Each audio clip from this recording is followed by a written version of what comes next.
The panelists will be asking questions of each candidate in the following categories: agriculture, agri-food, business supports, infrastructure and innovation, veterans affairs, transportation, taxes, and global competitiveness. People from our audience, memberships, and community have also submitted written questions. A representative from Rogers Television will read the audience questions, and each candidate will have an opportunity to respond. Neutral volunteers will be selecting the questions and will be as fair as they can be in the process. The format for the all candidates meeting tonight will be as follows. Each candidate will be allowed opening remarks of 2 minutes each. The candidates will then be asked panelist questions, and each candidate will have 1 minute to respond to each question from the panel.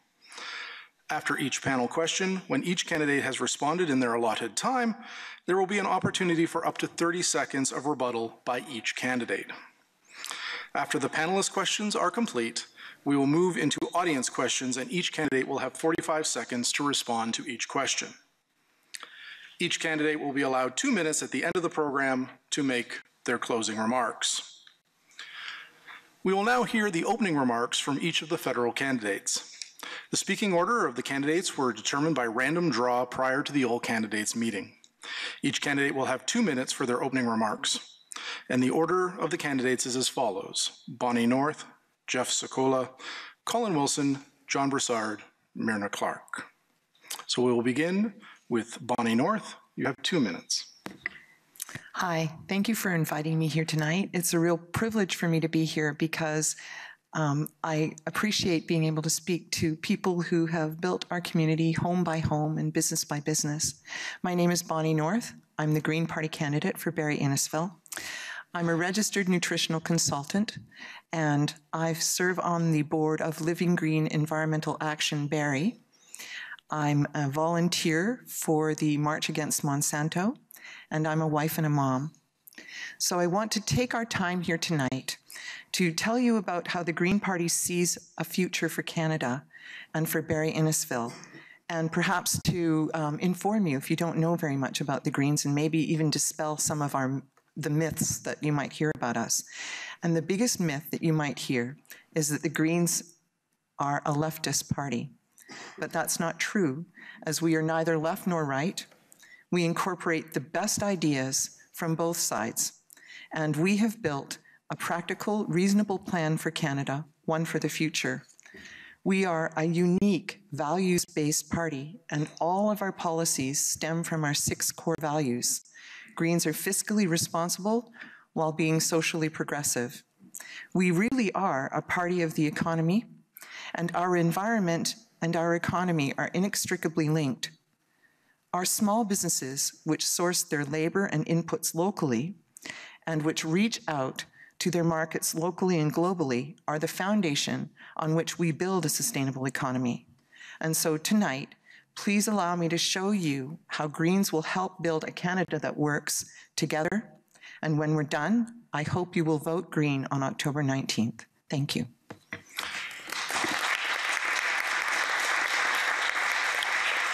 Thank you. Jeff Sakula, 2 minutes. Good evening. Pleasure to be here and good to see a lot of faces. That's great. I'm with Canadian Action Party, and I have been in Barrie for about 12 years now, Barrie-Innisfil. I love the area. I moved up from the city, and it's a great place to be. And I love Canada, and I want to make it a great place as well, because the whole country has to be doing well if we're going to be doing well right here in Barrie-Innisfil. So what our policies are, we have 5 major ones, but our main one is about the monetary system. Money controls everything, as you know, and therefore everybody has to make decisions based on money. And so therefore, this is a prime topic that we have to sort out. You're going to hear a lot of comments tonight about tax credits, tax cuts, and all the other smoke and mirror things that happen in government, the promises and so on. Quite a bit to sort through. And so anyways, we're going to have to go through those. So that's the major issue. The other one is jobs and the economy, we have to fix that. The free trade is not quite working properly, and the environment is very important. We have to make sure our environment is clean and, you know, working as toxic free as we can get it, because I mean, you know, cancer is on the rise, all these health problems, people are hurting everywhere. So we need to make sure we have a clean environment, because all the money in the world isn't going to help you if you retire and you're not well. So we want to make sure everybody lives a long, healthy life. And there's a number of other issues. Our civil rights are being eroded a little bit at a time, so we need to look after that. And we need some parliamentary reform to make it work properly for the people. It's not serving the people as it should. So I'm here to sort that out for you tonight. Thank you. Thank you.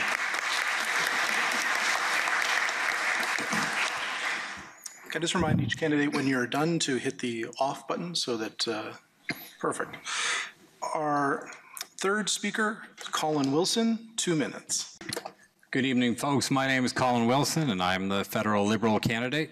I was going to spend the next 2 minutes talking merely about myself, but I'm going to just encourage you to go to colinwilson.ca and watch this brief video on my homepage.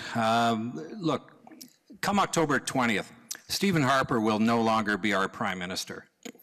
It will, in all likelihood, be a federal Liberal government under Justin Trudeau. When that happens, we don't need an opposition MP. We need our member of parliament to have a seat at the head of the table. This brand new riding is full of hope, vision, and expectation.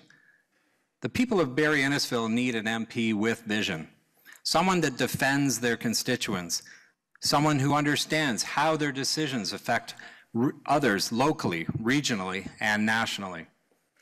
And I just want to draw attention to a couple of illustrations on how that's not done. In the spring of 2014, my colleague John Brassard voted to displace over 200 residents of Burton Avenue Mobile Park against the pleas of several community service organizations. There were several options presented to John, and I know Myrna was by my side making those presentations, but John chose profits over people. He was also one of the key Barrie councillors involved with the annexation of Innisfil property. His focus was far too narrow. He was only able to see the benefits for Barrie and was blind to the needs of his neighbours. This underlying strength of Justin Trudeau and the Liberal Party is the ability and willingness to govern on behalf of an entire population. My broad involvement in the community, my high-tech industry experience, and my service to Canadians across this country as Senior Advisor for the Government of Canada allows me to hit the ground running in Ottawa as your MP. In this election, better is definitely possible.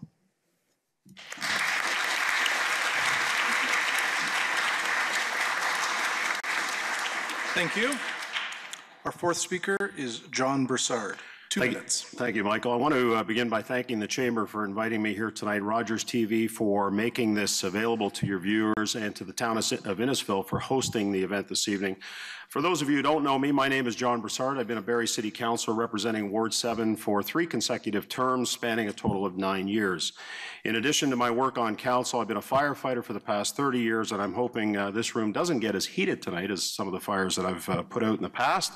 On Barrie Council, I'm currently chair of the Investment Committee, otherwise known as the Economic Development Committee, Infrastructure and Development Services Committee of Barrie City Council. I am also a member of the Finance Committee. In each election I've run in as a city councillor, I've spoken about priorities, and I've never made promises.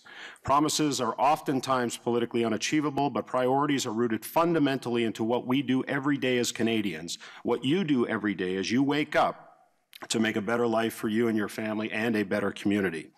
This election, a lot of promises are being made by the other parties. Just watch the daily news and you'll see what I'm talking about. It's become what I'm calling a chicken in every pot election. The other parties are saying, vote for us and we'll give you everything you want, including a chicken in every pot. Those promises, if they're even kept, will end up costing you and I as middle-class Canadians billions in new taxes, or what the Liberals call revenues, and will come up with a huge price tag that we all will eventually pay for, including our most vulnerable citizens. The priorities, not promises, of our Conservative government this election is to maintain our steady hand on the volatile economy, create jobs and growth, and keep your family safe. We're focused on creating jobs through targeted investments in Canadian workers and companies, maintaining a low-tax environment that spurs investment and savings, and continuing with our already planned $53 billion infrastructure plan, the largest in this country's history. Our government is delivering a quality of life for every Canadian that's the envy of the world, all while staying within budget. I look forward to tonight's discussion and to what matters most to the residents of Barrie-Innisfil. Thank you.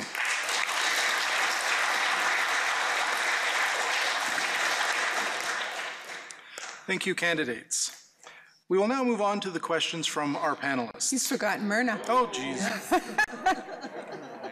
was so thrown by the fact that we're missing our panelists. He's over there. Okay, I've got it. It's back on track. Myrna Clark, 2 minutes. My apologies. Thank you, Michael. And thank you to the Chamber for arranging this meeting that allows everybody to be more engaged. I'm Myrna Clark, and I too am running to be a member of Parliament for Barrie-Innisfil. I'm a retired elementary school teacher. I've raised 3 children in this area and the proud grandmother of 2 boys aged 7 and 9. And in the midst of all that, I managed to volunteer to work for the creation of the Barrie Community Health Centre, and I was on the founding board of Best Start Barrie. And like many of you here tonight, I've had enough of Stephen Harper and the Conservatives. I am truly worried about the possibility of another term of this government. The last 9.5 years of this government has led to the dismantling of so much of the Canada that I want for our children and grandchildren. This is a government without compassion, without ethical principles. Between the charges and the scandals and the trials, and in less than a minute, I'm not going to get to all of those, scandals of Senate appointments, an unresolved charge against Mr. Harper for contempt of Parliament, the tampering and changing of the Canada Elections Act, the firing of scientists, the not signing of the Health Accord, the cancelling of the long-form census, thus taking the ability to plan for Canada and Canadians intelligently out of our hands. Mr. Harper's attack on veterans, the closing of 9 regional offices, making the application for compensation difficult and humiliating, and the enthusiastic, incessant push for international trade deals that are in fact job-killing here at home. They rob the country of its ability to insist on local job creation and is damaging to the environment. I'm ready for change, and the NDP will lead that change that we so desperately need. Thank you.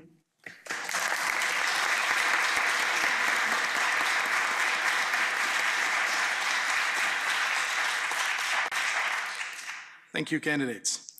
Now, we will move on to questions from our panelists. The speaking order of the candidates for each question were again determined by random draw prior to the all candidates meeting.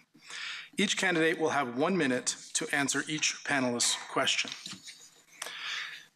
Ian McEnroy from Sun Media will ask the first question. The order of the candidates is as follows: Jeff Sakula, John Brassard, Bonnie North, Myrna Clark, Colin Wilson. Mr. McEnroy, your first question, please.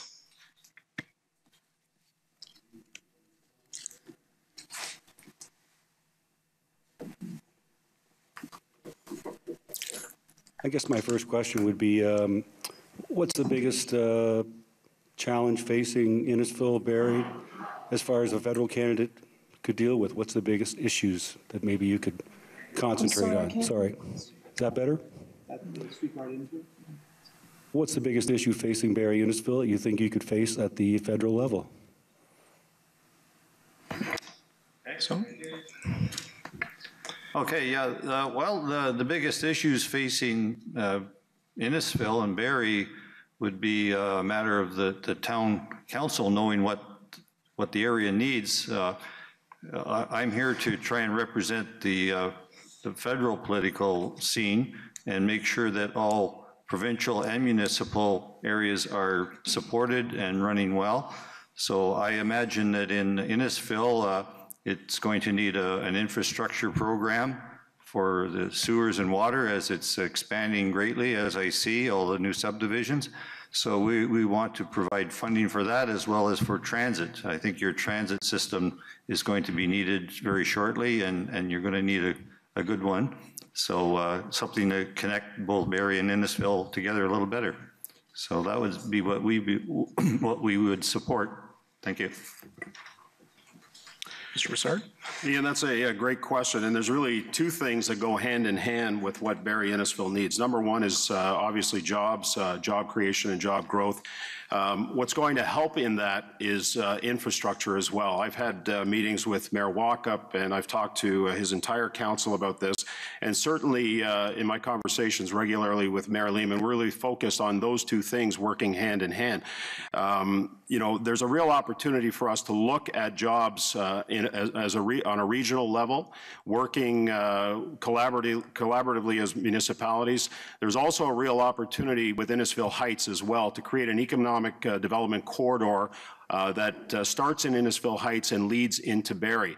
It's going to require infrastructure to do that, Ian, and it's also going to require an MP who's going to advocate for infrastructure dollars for this region. That's exactly what I plan to do as the Member of Parliament for Barrie-Innisfil. Ms. North?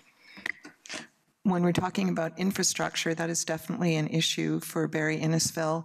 Innisfil is a town that doesn't have proper transportation, both within the city and between cities.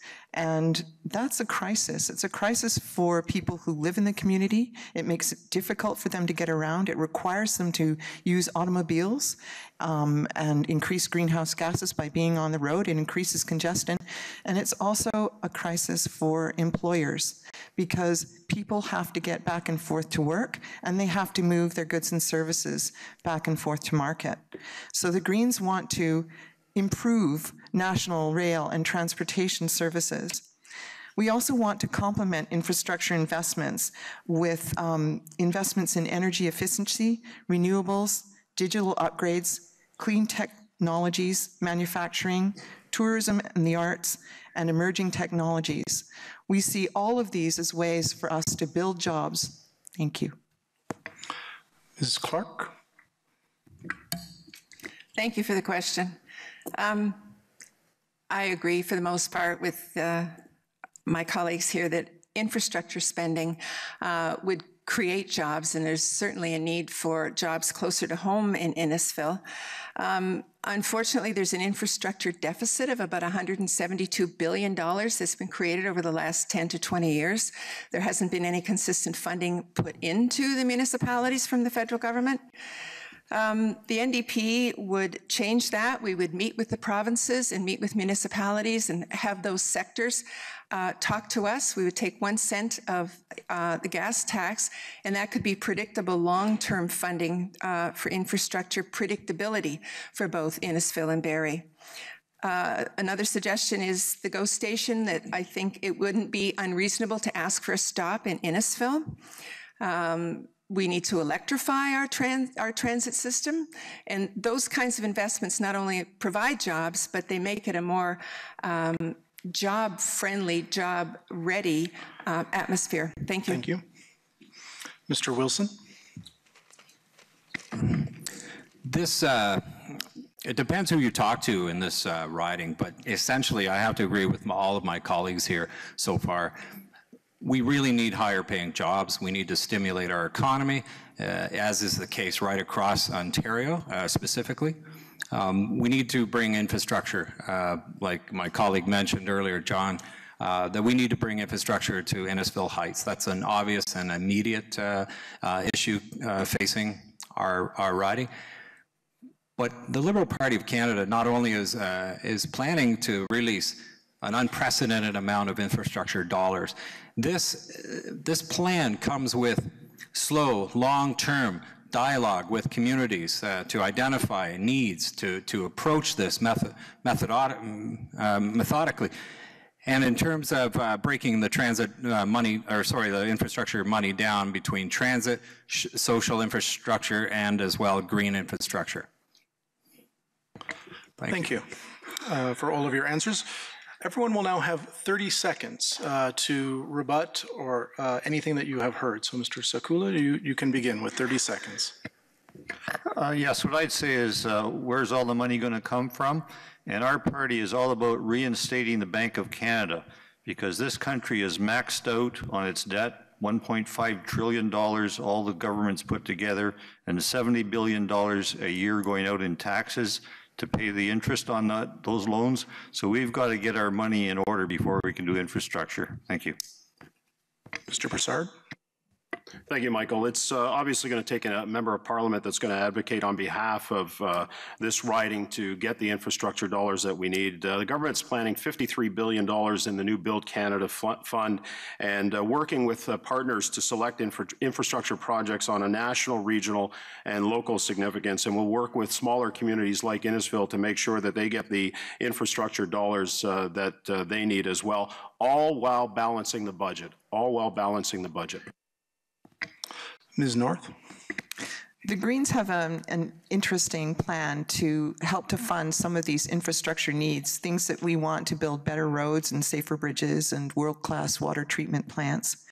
We are going to adapt some policies that have been adopted in other countries, and we want to create a national bank that lends directly to the communities, not to the federal government, to fund infrastructure projects, and when that money is repaid, it's reinvested in infrastructure again as more projects come available, and we call it the I-Bank, or Infrastructure Bank. Thank you. Ms. Clark.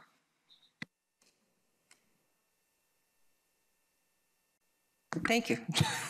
After years of downloading and neglect, too many municipalities are struggling, including Barrie and Innisfil. Past infrastructure plans have failed to get the funding out the door.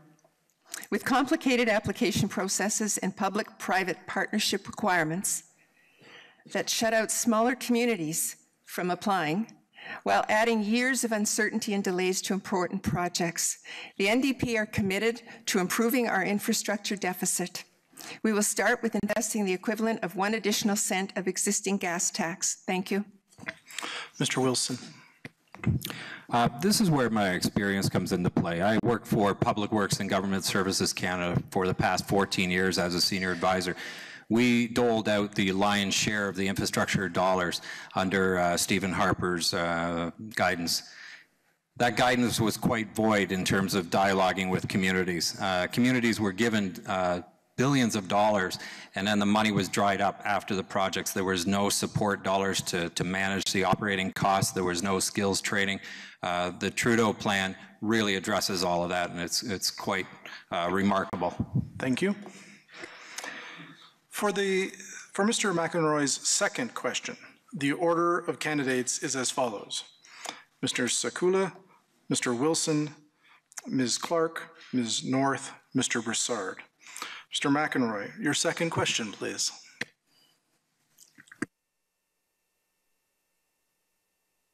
I wasn't really prepared for the question, but I think I'll think of one in a second here.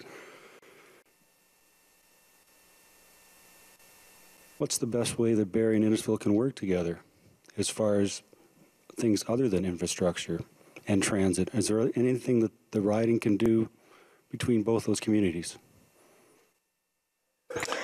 Could you repeat the question, Michael? So the question is, what are things that Barrie and Innisfil can do to work together outside of infrastructure? I think that's summed up. So, no, Mr. Sakula, 1 minute. Okay, thank you. Yeah, good question. Well, you know, I think meetings would be a good idea between the town councils. I mean, Innisfil has its own town council, so does Barrie. And so it's 2 towns or cities within the same riding, and they need to work together. And I think if they do, you know, we can get a transit going, so it makes it easier for people to travel back and forth between the ridings. Things will then come together. There'll be industry formed cooperatively, and it will make a nice community for all to live in. And so that's what I'm thinking would be a good way. I have regular meetings on a scheduled basis, and just keep the information flowing. Thank you. Thank you. Mr. Wilson. One of the items that I'm personally aiming to really make my focus is the Huronia Symphony Orchestra, for example, doesn't have a home, and yet it's been serving in the community for 50 years and has been bringing in all kinds of brand new audiences forward.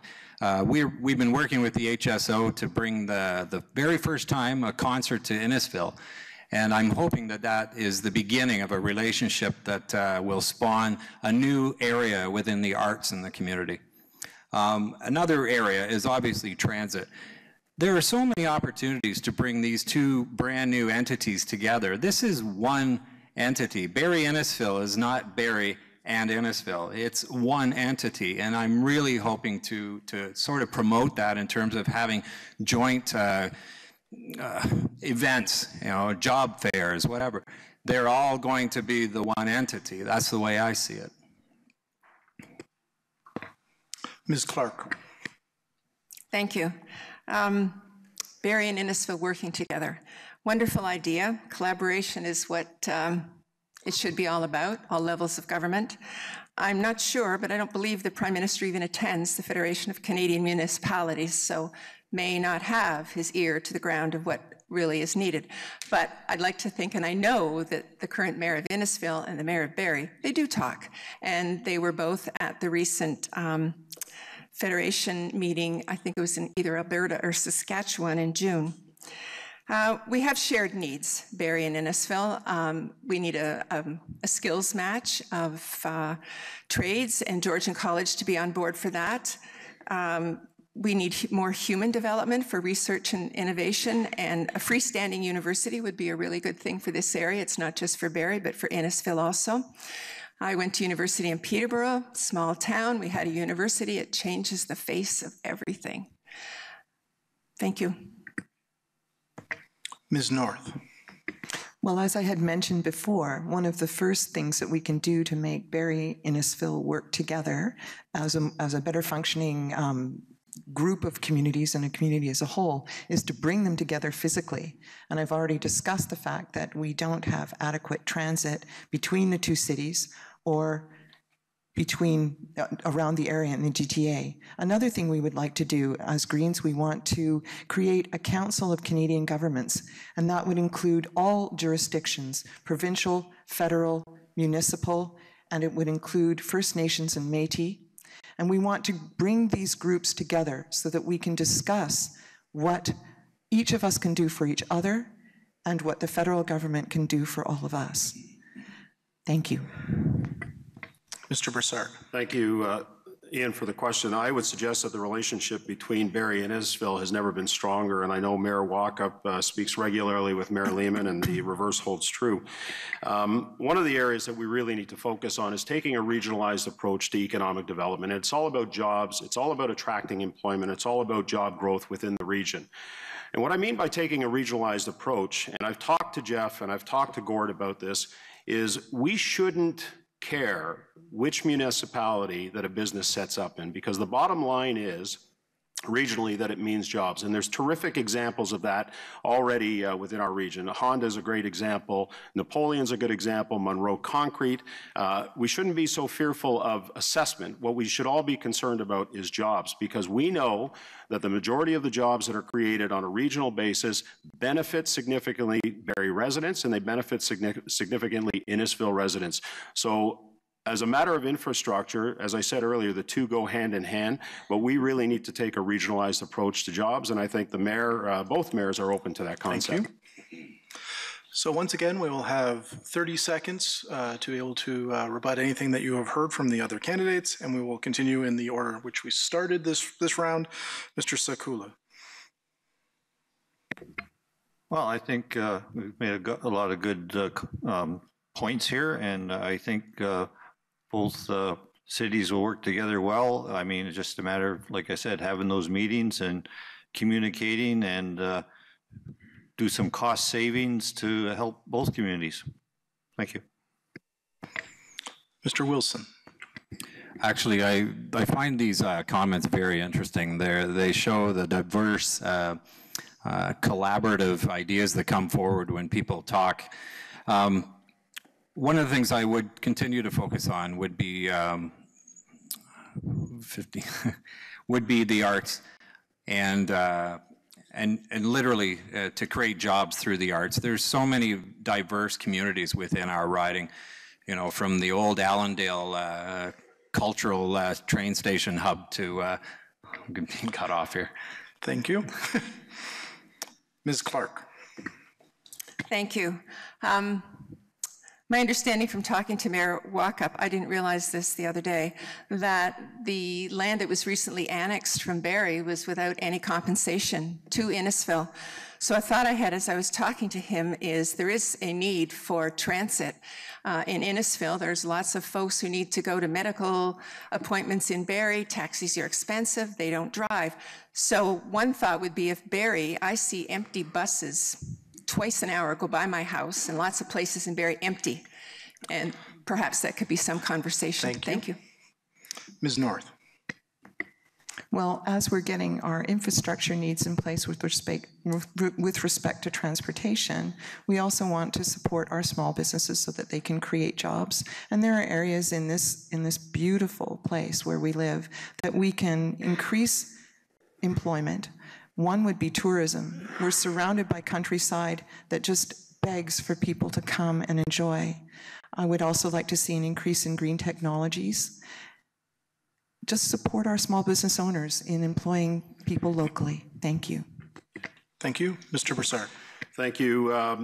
The city of Barrie underwent a transit overhaul, the biggest in 45 years, and part of the overhaul included the expansion of transit to Essa Township and a partnership within Essa Township that saw a bus go to Base Borden. I know, because I'm Chair of Economic Development and Transportation, that there have been ongoing discussions with the town of Innisfil to extend transit service from the city of Barrie. Those discussions are ongoing, and I think at the end of the day, we will very likely come up with an agreement that will see transit extend into Innisfil and then reach back into Barrie. Thank you. And thank you, candidates. Janice Ramsey from Metroland is our next panelist. The order of candidates for her first question is Ms. Clark, Mr. Sakula, Mr. Brassard, Ms. North, Mr. Wilson. Ms. Ramsey, your first question, please.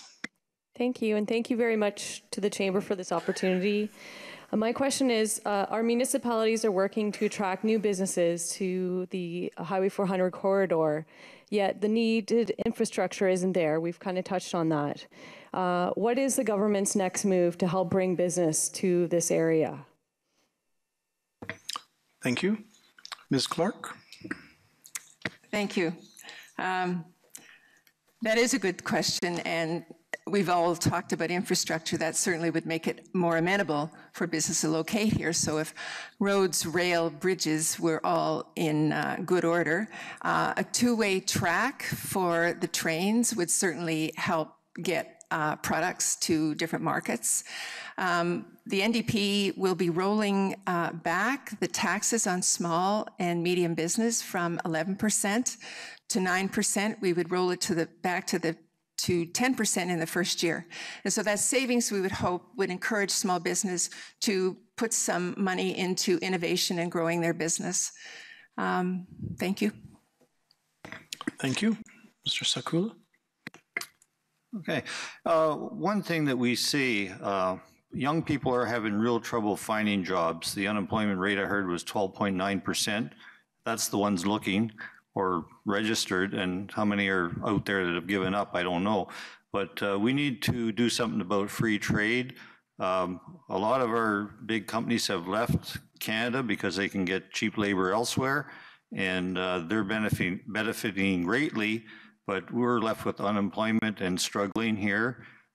Students getting out of school deep in debt and only find low-paying jobs under contract. Those are no good. We have to get an infrastructure program going. The Bank of Canada needs to be reinstated to provide interest-free money to run this country, which will not be a debt burden to the taxpayer. Only then can we get the country going and jobs filling up and becoming prosperous again. Thank you. Thank you. Mr. Brassard. Thank you, Michael. the development community and the municipalities are chomping at the bit to get that 400 corridor going, and there's a real opportunity for us as well, Janice. But it does need infrastructure, and that's part of what I'm going to work with, and it's a significant priority for both mayors in Barrie and in Innisfil to make sure we get the infrastructure there.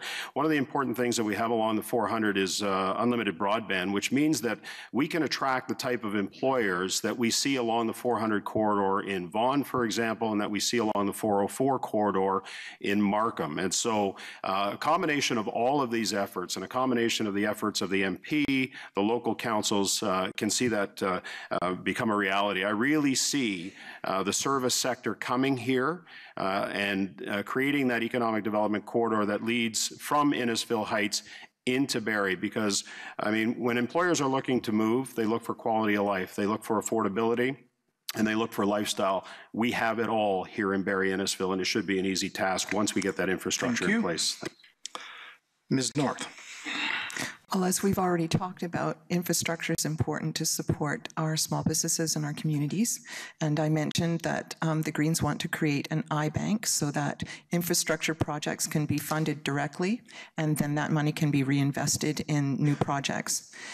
We also want to create federally funded commercialization grants of about $1 billion a year. This will accelerate emerging technologies, give entrepreneurs a head start, and it will facilitate increased access to early-stage financing. These green technology commercialization grants will help to increase employment generation in our communities. Thank you. Thank you. Mr. Wilson. The Liberal Party of Canada will be providing direct support to business incubators and accelerators, research facilities, financing and other support for successful small companies wanting to grow and export. And I just heard the other day there that we really need to promote the fact that Barrie, getting goods to market from Barrie to the United States, for example, is a quicker drive than it is from Markham, Ontario. And so we need to make sure that folks willing and eager to set up businesses choose Barrie-Innisfil as a viable option, especially with a substantial investment in corridor money along the 400. Thank you. We will start back again, and if you have anything you would like to rebut from what you have heard, starting with Ms. Clark. Thank you. With regards to infrastructure spending that we've talked a lot about, the current government has had 9 years to implement and bring infrastructure spending up to speed, and it hasn't been done, and it needs to be done. And the City of Barrie, I understand they have a policy that could be changed at City Hall, which is they must choose the least expensive tender. Innisfil doesn't have that, I understand. They can choose a tender which is a local company as long as it is not out of reach with all the rest. Thank you. Thank you. Mr. Brassard. Thank you. I just want to add further to what I was saying before, just about business support. You know, it's the job of government not to stand in front of business, but it's the job of government to stand behind it. We know, for example, that 3 out of every 4 jobs that are going to be created in this area are going to be created by small and medium-sized enterprises. So we need to create, and clearly the Conservative government has done this, a low-tax, high-growth environment, cutting red tape to make sure that these businesses will continue to grow, they'll continue to invest, and they'll continue to hire in this area. And so supporting small business is critical in addition to attracting it as well. Sorry, I skipped over Mr. Sakula. Sorry, that was my mistake. You have 30 seconds. Yeah, I would just like to add that, you know, when we do create jobs, and if we do, and they're going very well and successful, those companies are going to grow and they're going to get large. And then you know what's going to happen? As long as we have free trade, they will decide to move on again for cheaper labor elsewhere. So we have to stop the free trade. We want to go back to fair trade, have some regulation there to keep these good companies in Canada for the benefit of all.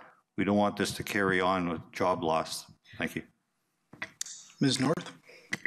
When we're talking about infrastructure, let's consider, something people haven't been mentioning, is our personal infrastructure, and that would be our houses, our residential buildings, our businesses. Let's create additional jobs by reintroducing and expanding home energy efficiency renovation tax credits. Let's make our residences and our businesses more efficient.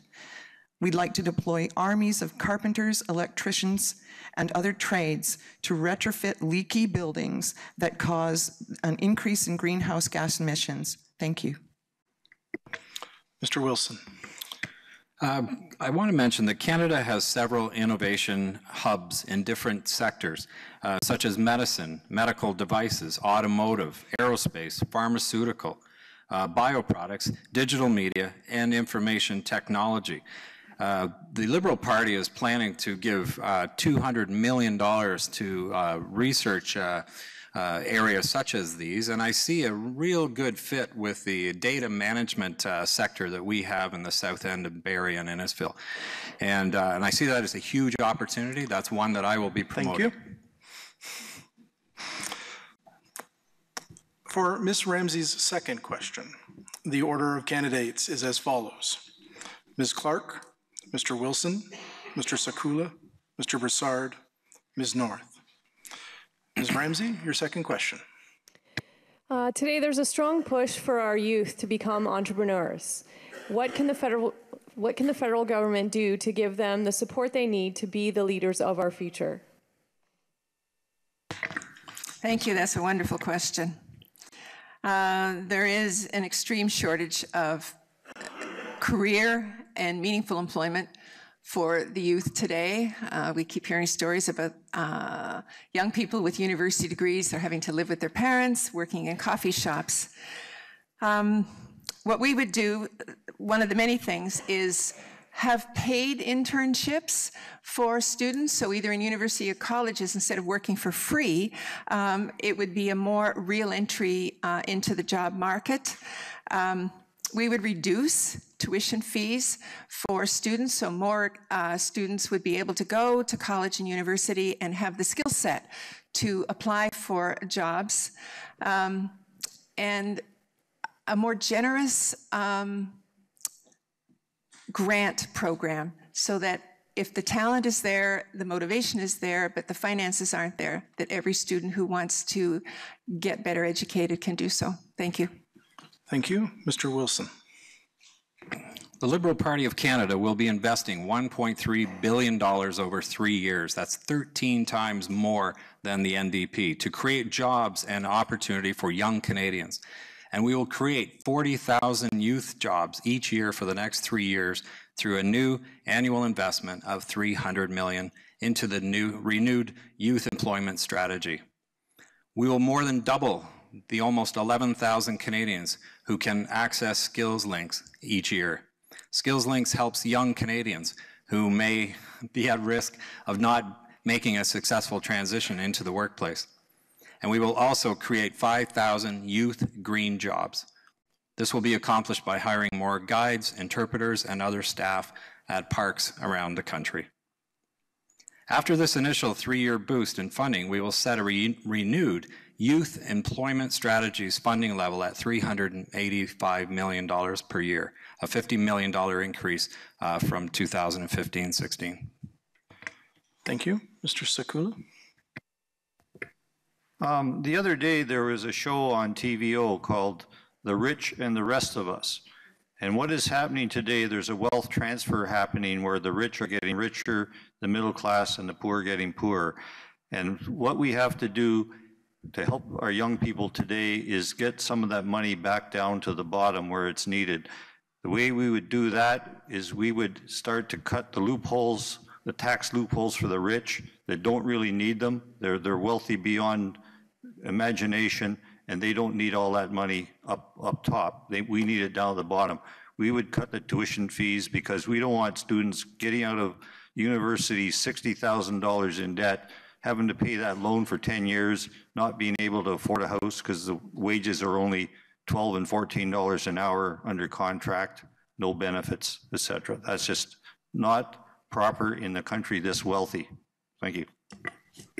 Mr. Brassard. Thank you, Michael. I was fortunate to sit at a roundtable discussion when then Finance Minister Jim Flaherty was here, and the issue of the roundtable discussion was youth unemployment, skills training, and in the Economic Action Plan in the subsequent year, as a result of this roundtable discussion, we saw funding towards youth skilled programs. We also saw increases in apprenticeship programs, and we've also seen increases and priorities for employers that hire youth in apprenticeship programs through apprenticeship tax credits. And so the Conservative government will continue along that. The Prime Minister has already announced increased funding as we move forward into the next term of government, and that's something that certainly I see as Chair of Economic Development, something that needs to be done in order to encourage our youth to take up skilled trades, because there is a skilled trade shortage, not just in this region, but in all of Ontario. Thank you. Ms. North.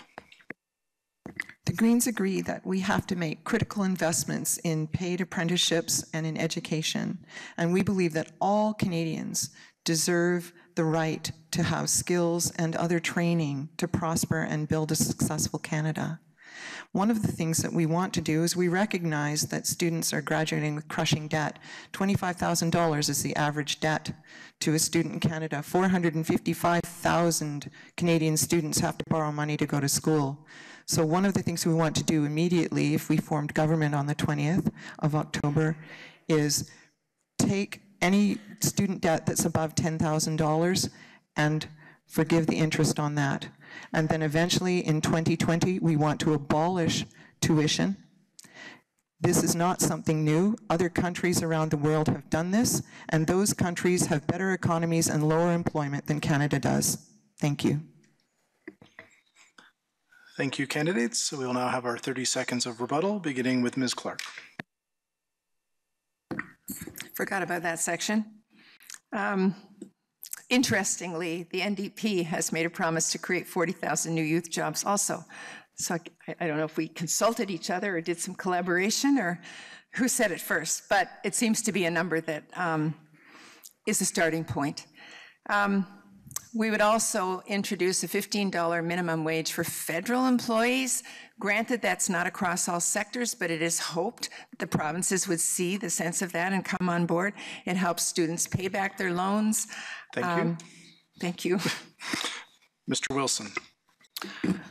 My daughter is sitting in the front row, entering her second year at college, and we've had the same exact conversation just recently about how to make ends meet, how to make sure that she comes out of college 4 years with a lack of, marginal debt load. So we're trying to do things as best we can. So, but I want to make sure that I'm going to mention that the Liberal Party is looking to waive employers' employment insurance premiums. Thank you. Everyone remember 30 seconds for the rebuttal. Mr. Sakula. Yeah, the figures I heard there of 40,000 or 30,000 is on the low side. I've been door-to-door campaigning, and many people tell me up to $80,000 they're in debt coming out of the universities. I don't know how they're ever going to repay that, but we have to do something, and that way is to get the funding down to them, cut their tuition in half if we can. We can do that with the Bank of Canada if we can just start paying down our huge debt in this country. Thank you. Thank you, Mr. Brassard. Thank you. Again, we got to, with the focus on job creation, not a rebuttal, but just more information that the Canada Apprenticeship Loan that provided loans for Red Seal trades is important. Canada Job Grants are important. They ensure that trading is better aligned with job opportunities in different regions and sectors. And what's most important in terms of job growth and job creation is making sure that business taxes stay low so that employers can hire and grow and market their products to continue to grow and hire, and that's exactly what the Conservative government has done. Ms. North. Our communities need things to be done in the community, and we need to make sure that our youth gain job skills. So one of the other things that the Greens wants to do is create an environment and community youth corps Over a period of 4 years, 1 year each, we want to employ a total of 160,000 youths doing jobs in the community that are necessary. This will give them the skills to enter the workforce afterwards, and they will be paid a minimum wage of at least $15 an hour. And thank you. Thank you. Shannon McIntyre, President of the Greater Innisfil Chamber of Commerce, will ask the next questions. The order of candidates for her first question is as follows: Mr. Sakula, Mr. Brassard, Ms. Clark, Ms. North, Mr. Wilson. Ms. McIntyre, your first question. What would your approach towards issues of Veterans Affairs if you were to be selected as the Barrie-Innisfil MP? So the question was, what is your plans for Veterans Affairs if you are elected as MP? Is that? I can rephrase it. What would your approach towards issues of Veterans Affairs if you were to be selected as the Barrie-Innisfil MP? So your approach to Veterans Affairs. Thank you. That's a good question. And we need to take care of our veterans. When they come back after being in the theater, as they call it, they are put under tremendous stress. A lot of them come back and have to deal psychologically with what happened, what they saw, and it's not a nice thing for somebody to have to do, to go to war.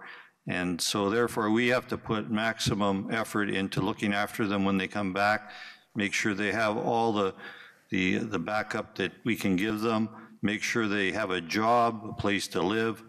To put them out on their own after coming back is just wrong. I mean, a lot of them are wounded and need medical support.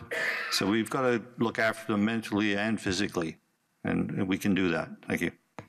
Mr. Brassard.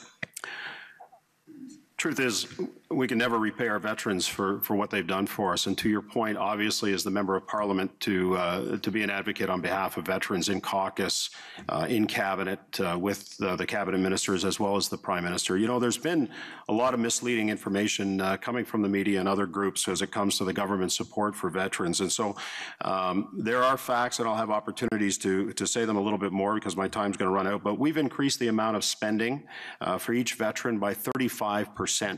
And the government will continue to make investments in frontline services for Canadian military veterans, creating a network of 25 plus frontline mental health clinics across the country, new retirement income security, at least 70% of pre-retirement income that creates a lifelong pension for veterans, and up to $100,000 for each military veteran who needs vocational rehabilitation, education, and training.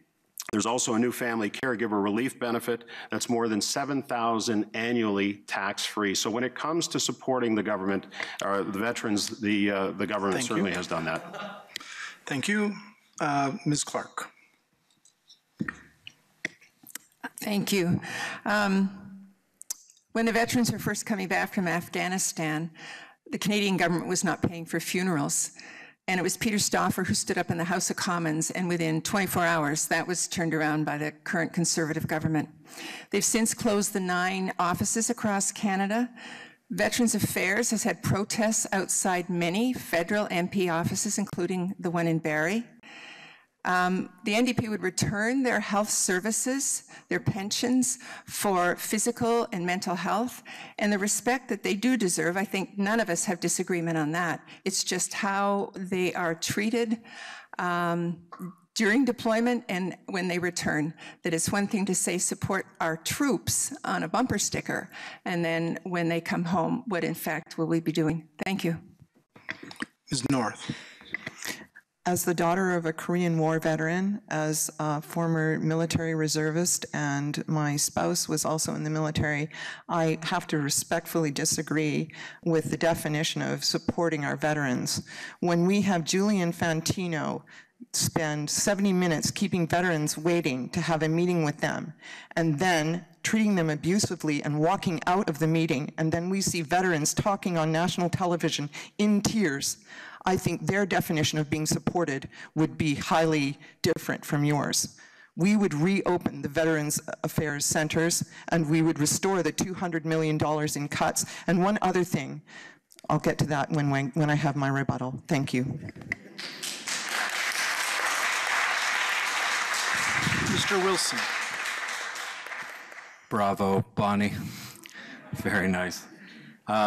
We have a sacred obligation. I think we can all appreciate that in the room, but somehow that's been lost by Stephen Harper, who literally wrapped himself in the go to war flag for the past 9 years, and he's really failed veterans. There's no excuse, there really isn't. But amongst other things that the Liberal Party is planning to do is restoring the long-term benefits. They want to reopen the Veteran Affairs offices that were closed, and as well, we want to hire 400 new service delivery staff, including much-needed case managers at Veterans Affairs. And finally, we'll budget $20 million to create 2 new centers in the country of excellence for veterans care. One of the 2 centers of excellence will specialize in mental health, PTSD, and related issues for both veterans and first responders. Thank you. Thank you. We'll have our 30 seconds of rebuttal. Mr. Sakula. Well, I can't say a lot more. I mean, really good stuff there from Bonnie. And yeah, we need to really think twice about going to war to begin with. I'm anti-war myself. I don't see. We have to look at every other option before we ever do that. We've always been peacekeepers, and that's the way I want to keep it. Thank you. Mr. Brassard. Thank you. Obviously, we have to support, and our veterans deserve all the support that we can give them because they are putting their lives on the line for this country in the defense of all the situations that we're facing. The other things that I just wanted to extend on this, funding groundbreaking research and treatment for post-traumatic stress disorders, another thing that the Conservative government has done. And Prime Minister announced recently that we will enable veterans receiving extended earnings loss benefit to earn up to $10,000 in employment income without it affecting any of their payments at all. Thank you. Ms. Clark.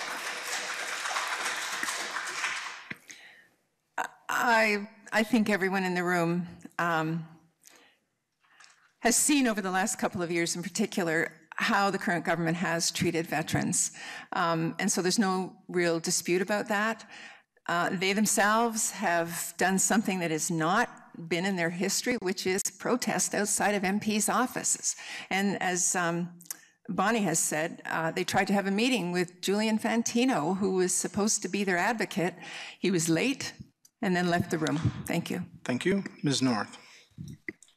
One other thing I'd like to mention that bothers me is when the Conservatives have been bragging about this $1.9 billion surplus that they've had this year. Let's talk about how they got that. Part of that, $1.1 billion of that was unspent money, money that was approved by Parliament to be spent for veterans to support them. We're doing that surplus on the backs of our veterans. That's hardly supporting them at all. Thank you.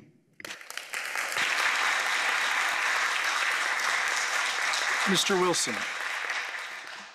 Yeah, speaking on the fact that we used to wear blue helmets, that was a very proud time for Canadians. I remember Lester B. Pearson was notably acknowledged worldwide for his efforts to bring about peacekeeping. And you know, that's sort of this shiny star that's been sort of tarnished over the years, actually, ironically, since Stephen Harper took power, and we've become a war nation. And this has to change. You know, there's many, many ways to protect our nation than to go to war. Thank you.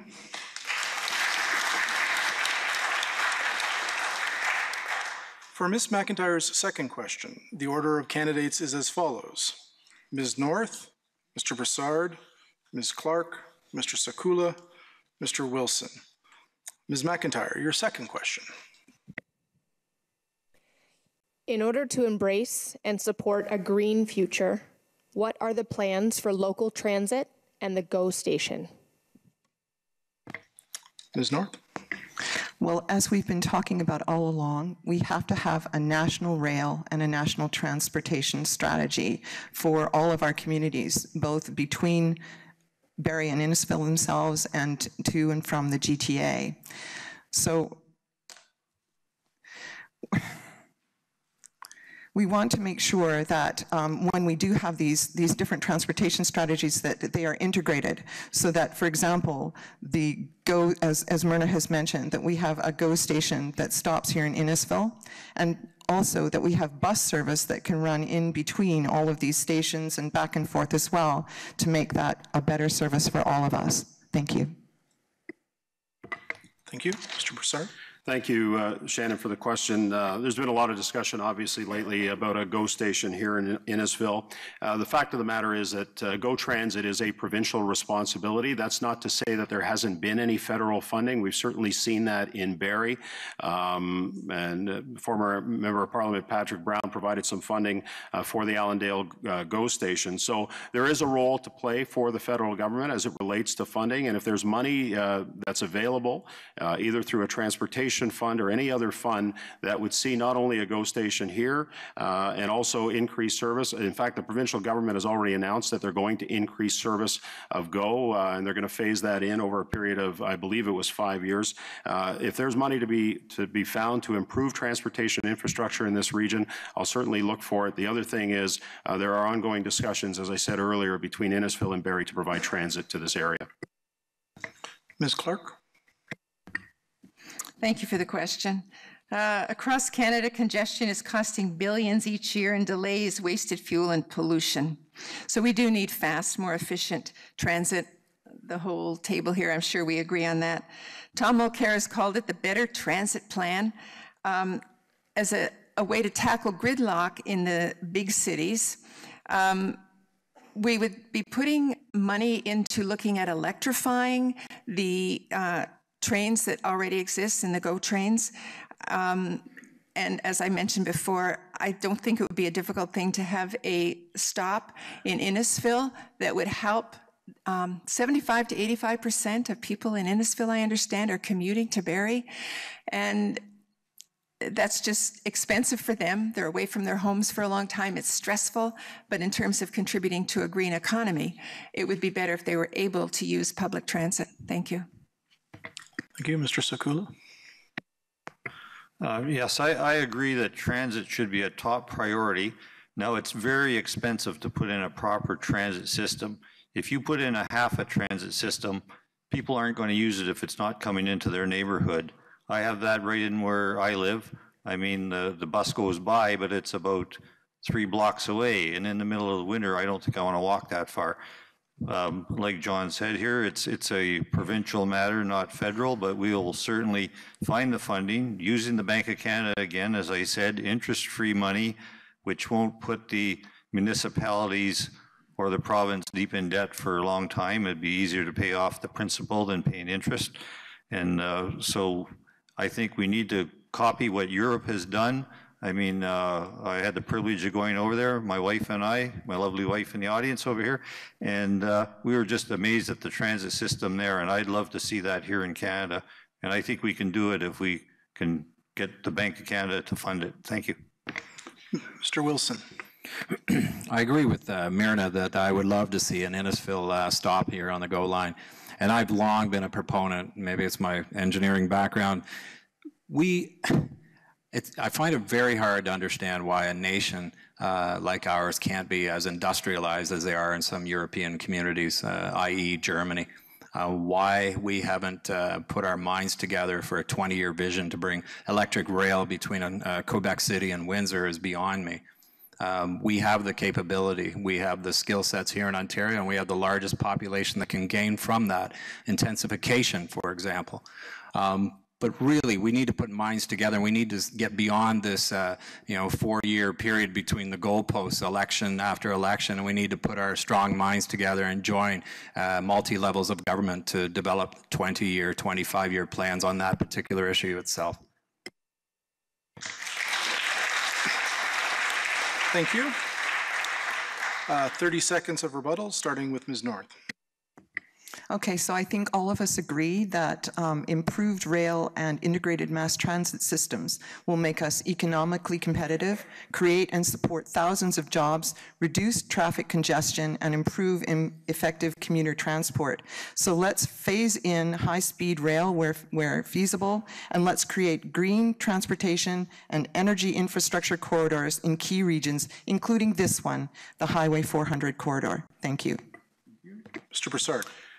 Thank you. The fact of the matter is that the GO train has been such a success since it's been extended to Barrie that by the time we get to the end of the line, it was inevitable that we were going to have to, the provincial government was going to have to make a commitment to invest and have more trains.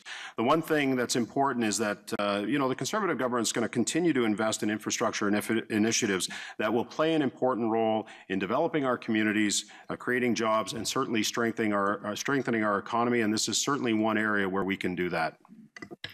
Ms. Clark. Thank you. I grew up in Toronto, so using public transit all the time, you get kind of used to if you have to walk 3 to 6 blocks even to a bus. We have become, in this area, I've lived here almost 40 years, such a car society because we haven't had adequate transit in the city, or if I needed to come down to Innisfil because my kids have got a hockey practice. It's very different in Toronto. So I think there's a mindset that we could also change, which is just it's okay to walk. The other things... Thank you. Thank you. Mr. Sakula.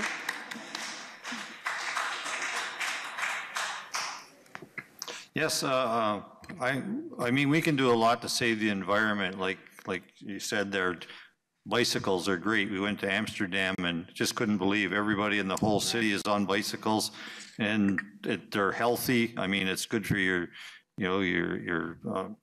whole body. I mean, it's great. So we need to get doing that and get transit going, get some, it's an excellent opportunity to get the youth back to work, building rail lines and so on, and get Bombardier back here.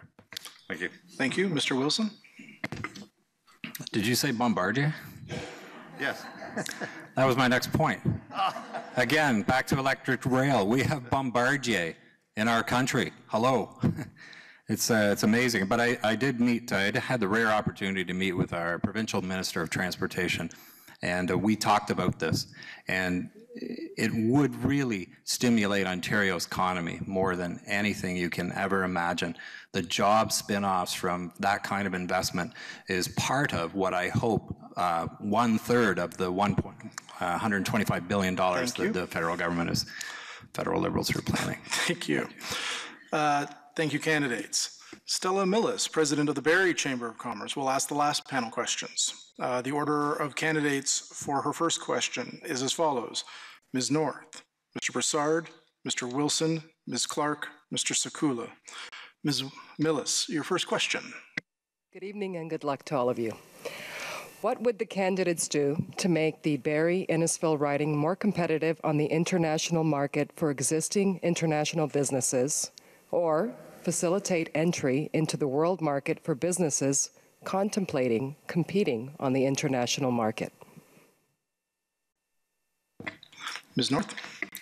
Well, something that we haven't really talked about tonight that reduces our competitiveness is that we need tax reform. Giant corporations are sitting on over $600 billion of what Mark Carney, the governor of the Bank of Canada, calls dead money. It's dead money because it's not being reinvested in our jobs. It's not creating jobs. Instead, it's going to mergers and executive bonuses. So we want to see investment in small businesses. Small businesses, the entrepreneurs themselves and their employees employ 70% of Canadians. So we want to increase that by lowering taxes for small businesses and doing away with the bureaucratic paperwork that impedes them. We also want to increase R&D, and we want to make sure that there's value-added production here in Canada so that we're not exporting our raw materials. Thank you. Thank you. Mr. Brassard.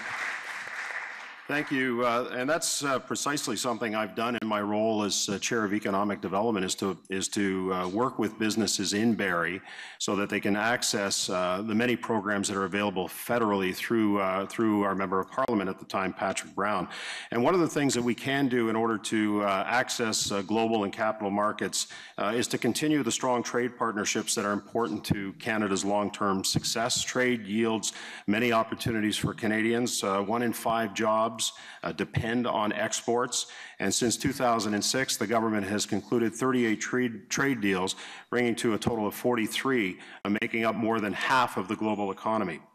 And certainly in this Economic Action Plan of 2015, there's $153 million in trade promotion investments over the next 5 years to Canadian businesses and help them to fully capitalize on global opportunities that exist, and I will help them as the Member of Parliament. Thank you. Mr. Wilson.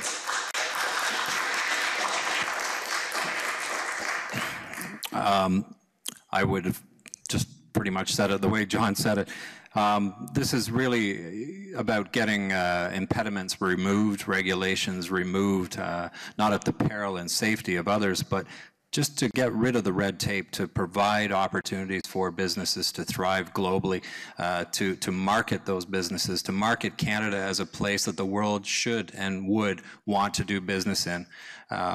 So, you know, we really need to make sure that those impediments are removed and businesses can flourish. We need to create the right conditions. And as your Member of Parliament, I will definitely be on board. Thank you. Ms. Clark. Thank you. Over the last 10 years, the current Conservative government has lowered the corporate tax rate by 10%. And one would think that many exports and international markets would have been created. However, exports are in fact down. So it begs the question of how do we attract international business to come? And one would be infrastructure spending, and we've all talked about that, but in terms of getting goods and products to market, that needs to happen. Creating a human skill bank so that with a university, with the college, that the right kind of skill set is available. And hopefully then it would be local procurement, that people would hire locally for those kinds of opportunities. We have the lowest corporate tax rate in the G7. It's lower even than the United States. So that approach hasn't happened. It hasn't encouraged the corporate sector to reinvest in this country. Thank you. Mr. Sakula. Now, that's a very difficult question because when it comes to dealing in the world, we're facing very stiff competition everywhere. There are countries like the BRIC countries that are, you know, paying their wages down in 50 cents an hour, $2 a day.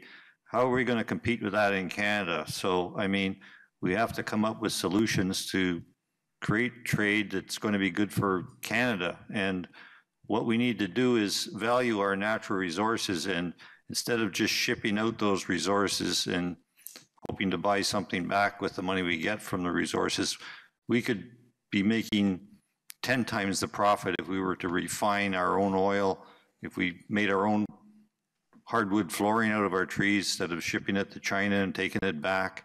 I mean, we need to keep these products or produce them right here in Canada and create the demand. I mean, to ship out the products, we are losing out. So thank you very much. Thank you. 30 seconds of rebuttal. Ms. North. When we're talking about trade deals, the Greens agree that we need trade deals, but let's make sure that they're good for Canada. Let's examine what they really mean for us. We had farmers today driving into Ottawa to protest the TPP and their fears of how the TPP will affect them. So while we provide access to global markets, let's not open the door to foreign corporate control who can overrule our sovereignty, our laws, and our freedoms. Thank you. Mr. Brassard. As part of a ambitious pro-trade plan in Canadian history, the most ambitious in Canadian history, the government's working hard to open up these new markets, and it's going to increase our exports. It's going to create new jobs, and we're going to do this all while balancing the budget in a low-tax environment, and that's what's critical for business success in this country. Mr. Wilson. That trade deal is also the most secretive trade deal ever in our planet's history. And I don't think on some of the other more serious files we've seen that Stephen Harper can be trusted with our goodwill. Ms. Clark. Thank you. My understanding is we have quite a healthy automotive parts and supplies sector in Barrie and Innisfil. We would continue to encourage that.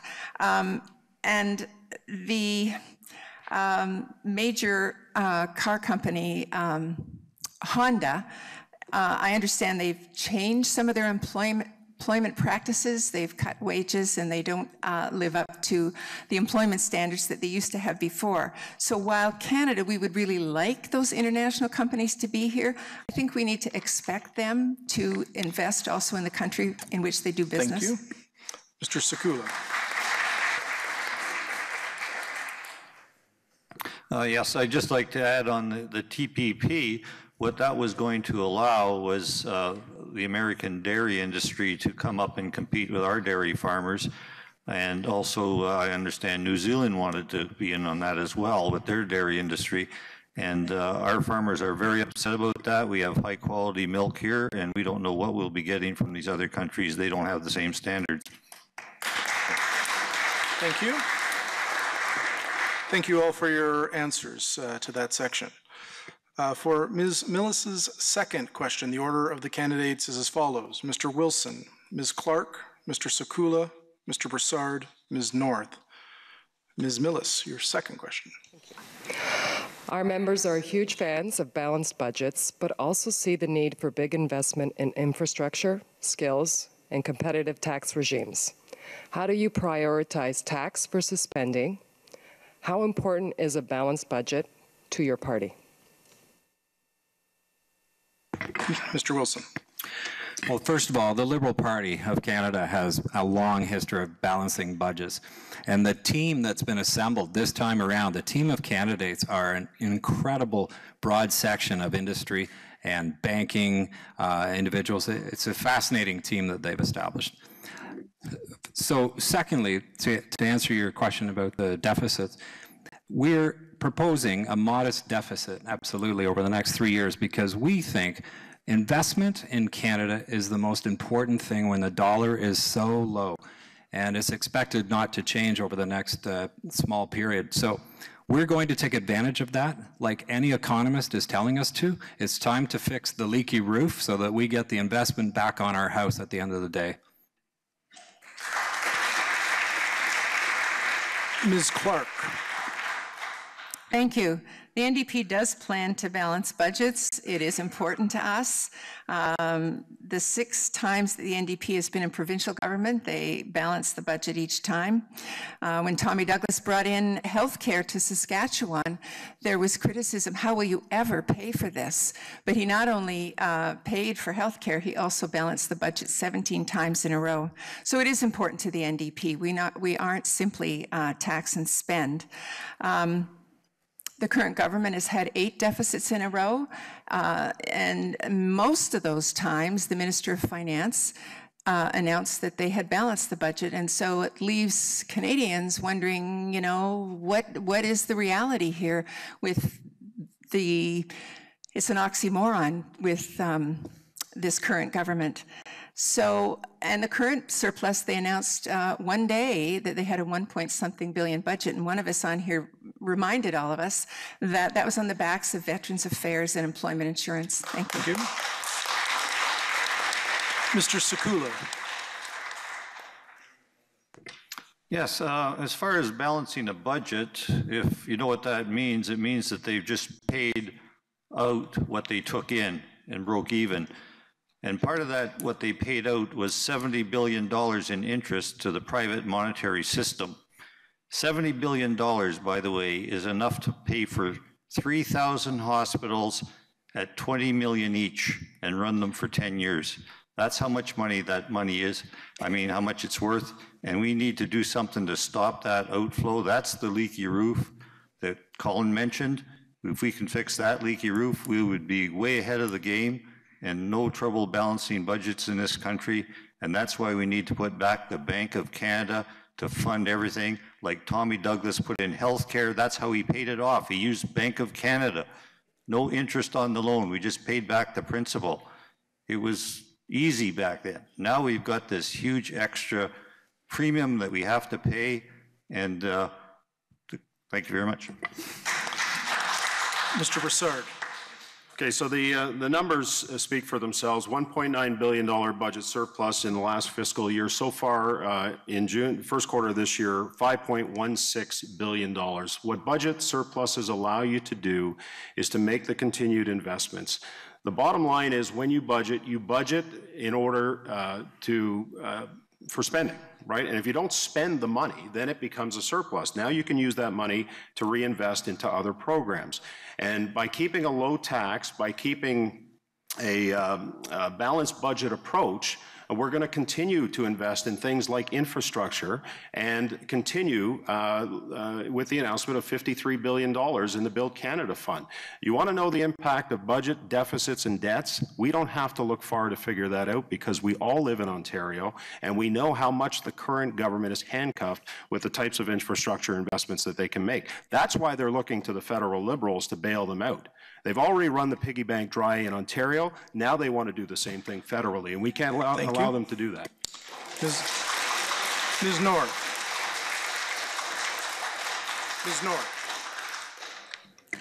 Well, we Greens believe that we have to balance our budgets and we have to pay down our deficits. And surpluses are important, but we don't believe that surpluses are so important that we have to forego money that has already been approved for people like our veterans. When you're talking about surpluses that come from unspent money, it doesn't make sense when you say, then that's okay, that's money we can spend again. It doesn't make any sense.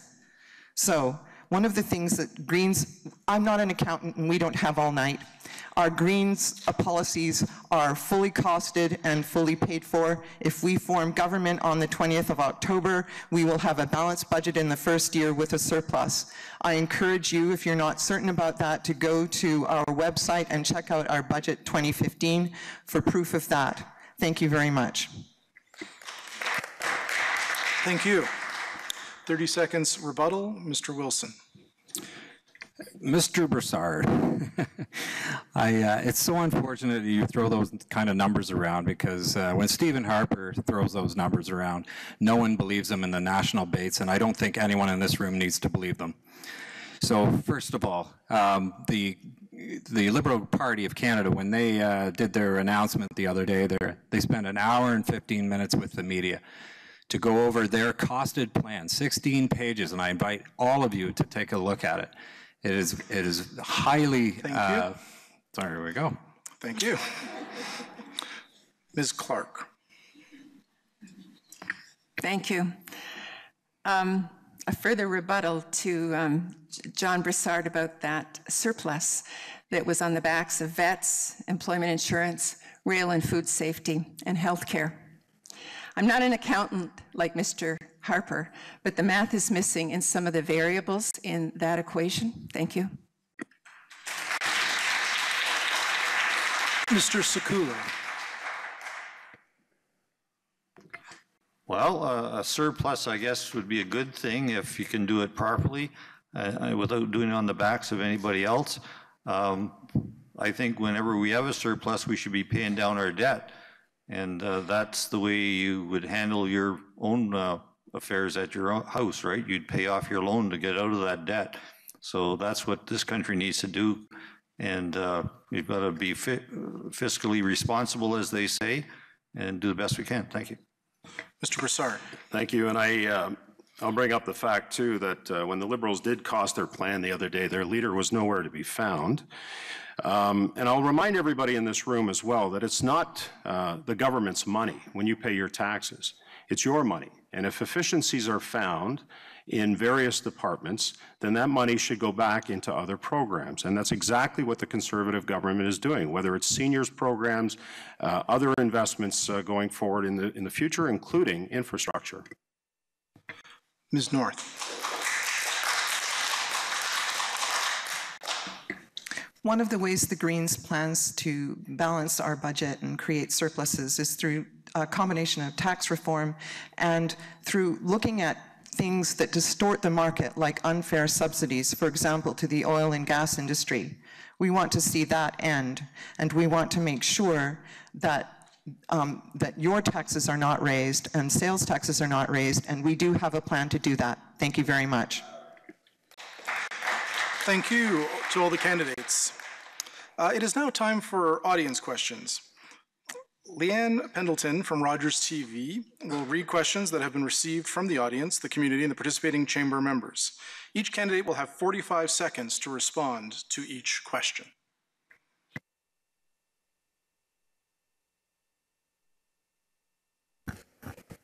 Hi, everyone.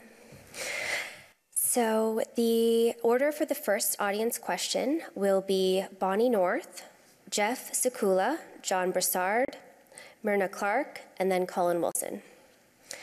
And the topic is social services support. And the question is, the cost of healthcare is a major concern given an aging population and the fact that healthcare already consumes over 40% of provincial budgets. The federal government contributes major amounts and exercises some control through the Canada Health Act.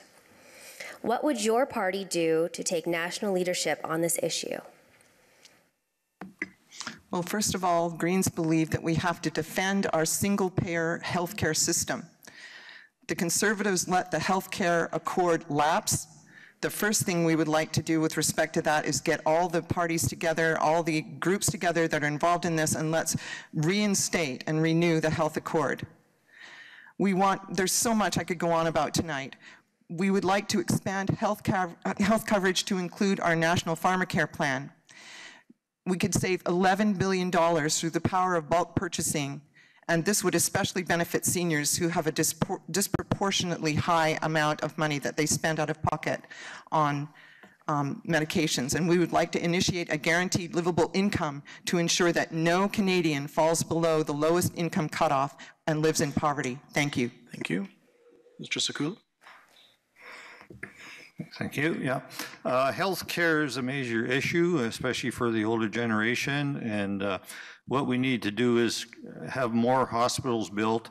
Like I said, if we were to use the Bank of Canada, that $70 billion that we'd save on interest payments to the banks could build 3,000 hospitals. Well, we wouldn't build 3,000, we'd build maybe a few hundred, but I think small towns have lost out now. They don't have their own hospitals anymore, and seniors have to travel a long way to get to a hospital. Some people may not make it. That's just not right. So we need to build more facilities, put in more doctors so that everybody has better access to the healthcare system. Mr. Brassard. Thank you for the question. When I look at the Economic Action Plan of 2015, I look at the Ontario government's budgeted plan as it relates to healthcare. Since the government of Ontario will receive about $20.4 billion through major transfers this year, which is an increase since the Conservative government took over of $9.6 billion. This year's transfer amount is $740 million, and yet the provincial government has increased health funding to the tune of $600 million. So there's about a $140 million gap in funding that is not going directly to frontline services. And of course, that's the responsibility of the provincial government. And so the Conservative government has said that as the economy increases, so too will those health transfers. Thank you. Ms. Clark. Thank you. Thank you for the question, whoever brought it. Medicare is one of the cornerstones of what the NDP is famous for. Tommy Douglas was voted the most famous Canadian for his work in that field.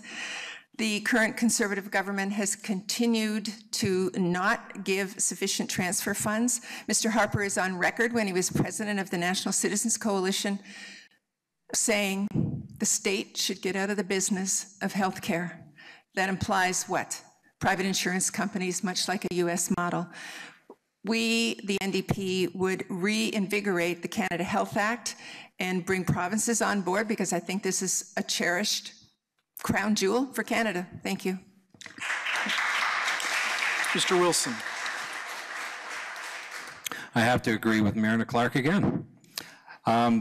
Universal access to healthcare is vitally important. We all know that. I don't think we're here debating that. And I think we all, relatively speaking, I won't speak for the Conservative government, understand that it's the national leader's role to meet with the premiers and have that dialogue. And I mentioned this in one of our last debates. In the old days, when we were younger, we would always see the Prime Minister meeting with premiers for all kinds of reasons. And that just does not happen. And I take offense to John Brassard bringing up any issue with the provincial government, and I would really appreciate him sticking to federal issues.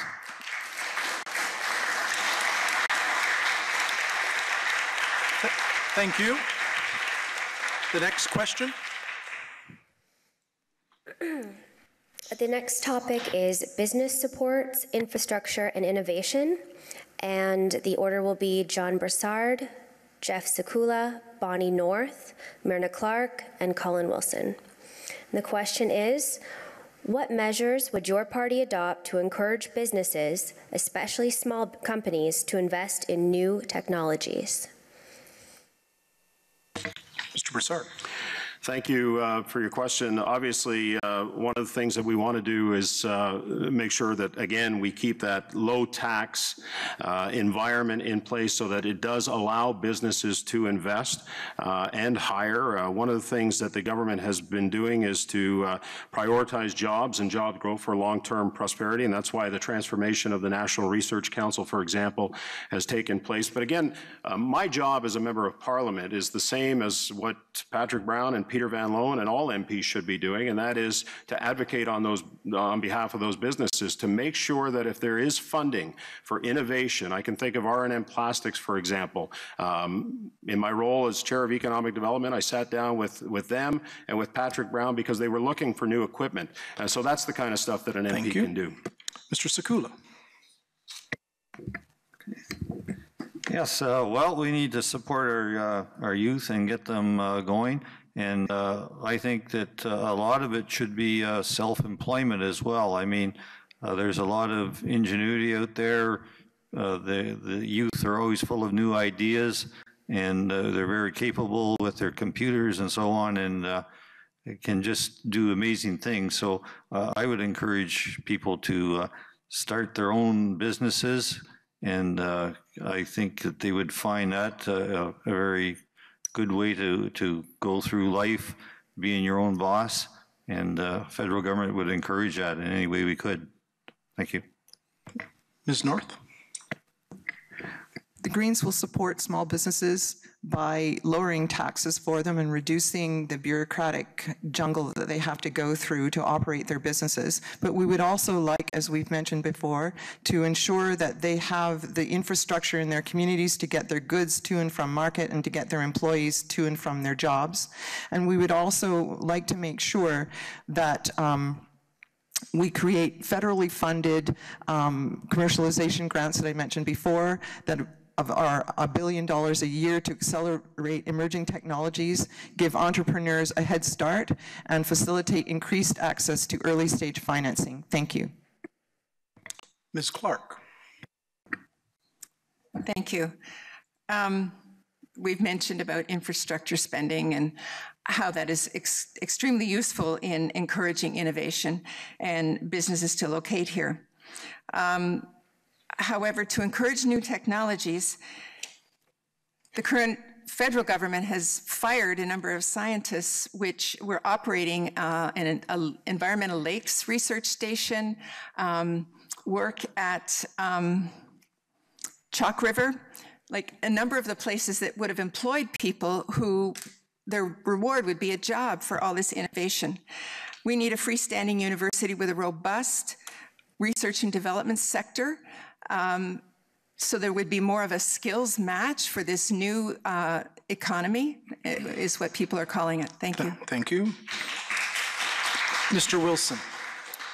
The Liberal Party of Canada is planning to invest $100 million a year in each of the next 3 years in the Industrial Research Assistance Program. This new investment will include the implementation of a small business innovation and research program modeled after successful programs in the United States. And that's just one of the items that I have listed in front of me. But I just want to say that, again, and we touched on this earlier, the Liberal Party of Canada is looking to spend more infrastructure dollars than any other time in Canadian history. And there's going to be lots of jobs for Canadians out there. And there's going to be a certain training and apprenticeship element to that that's mandatory. And that's the difference between doling out infrastructure dollars with no thought. Thank you. Ms. Pendleton. So the order for question number 3 will be Myrna Clark, Bonnie North, Colin Wilson, John Brassard, and then Jeff Sakula. This falls under childcare. As we know, the first 6 years of a child's life are critical to well-being. How will your childcare platform support our most vulnerable citizens and increase access to quality childcare? Thank you very much for that question. Building a national childcare program is one of the cornerstones of the NDP platform. In thinking of children, it's the right thing to do. There's only a few countries in the industrialized world who do not have a national child care program. That's the UK, the US, and Canada. So it's long overdue. It's been promised for 20 years, first by the Liberals, then by the Conservatives, and 0 child care spaces have been created. We would create 100,000 new spaces within the first year. Quebec already has a leg up. They've had $7 a day child care. We would have a maximum of $15 a day child care that would not only be the right thing to do for children, but put 240,000 people back into the workforce, which drives the economy when the final rollout is in 4 or 5 years. Thank you. Thank you. Ms. North. In addition to instituting a national child care plan, the Greens would like to address some of the issues around raising children in our society that are important to us. And so we want to reduce income inequity in our country. One of the things we want to do is institute the guaranteed livable income that I mentioned earlier, so that there is a floor below which no one falls. And that can be determined regionally, and we can do that by working with the Council of Canadian Governments that I mentioned earlier to roll together patchy, ineffective Band-Aid programs like welfare and disability plans. We would also like to, as I mentioned before, expand our pharmacare plan, and we would like to make sure that every... Thank you. Mr. Wilson. The Liberal Party of Canada is looking to invest in the middle class, providing one bigger, fair, tax-free, automatic monthly child care benefit that puts more money back in the pockets of Canadian families that need it the most. That's the most critical piece. This is the piece that we lead at the door when we're door knocking, because this affects more families than you can imagine. The Harper government for the past 10 years has focused on large businesses, and we think that's unfair. We're going to provide balance, and that's what this plan is all about. We're also looking to lift 315,000 children out of poverty. Thank you. Mr. Brassard. Thank you. Well, I am the middle class, and I know that my wife and I have benefited from the universal child care benefit introduced by the Conservative government, which allows parents to make the best decisions for their children. The government is putting back money into the pockets of every single Canadian family in the universality of our program with children by increasing and expanding the UCCB, nearly $2,000 a year for every child between under 6, and then $720 for every child between 6 and 17. Canceling those benefits are not going to help middle-class Canadians. Our plans does give the choice to the real experts on child care, and that's the parents. Mr. Sakula. Seems to me I remember a time when Mom used to stay home and look after the kids, and Dad made all the money. And that was a time when the pay was good and everything ran well.